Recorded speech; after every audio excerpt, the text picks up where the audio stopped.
తను చదువుకుంటున్న స్కూల్లో దాహం వేస్తే కుండలో నీళ్లు తాగాడు.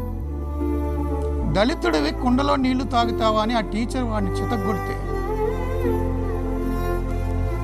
ఆ దెబ్బలకి తాళలేక స్పృహ తప్పి పడిపోతే హాస్పిటల్కి తీసుకెళ్తే హాస్పిటల్లో చికిత్స పొందుతూ ఆ పిల్లాడు మృతి చెందాడు. రాజస్థాన్లో సీఎం గెహ్లాట్ స్టేట్మెంట్ కూడా నేను చూశా. సార్, కులం కుండకి కూడా ఉందండి. కుండలో నీళ్లు, ఆ టీచర్ బుర్ర, ఆ బుర్రలో భావజాలం, భయంకరమైన కుల వివక్ష ఉంది. చిన్న పిల్లాడు కుండలో నీళ్లు తాగితే వాడికి ఏం తెలుసండి దాహం వేస్తే కుండలో నీళ్లు తాగాల తాగకూడదు? అందులో కొట్టింది ఎవడండి? టీచర్. భావి భారత పౌరుణ్ణి ఇప్పుడున్నటువంటి ఉపాధ్యాయుడు దళితుడు కుండలో నీళ్లు తాగకూడదని కొట్టి చంపాడంటే ఎంత దారుణమైనటువంటి వివక్ష.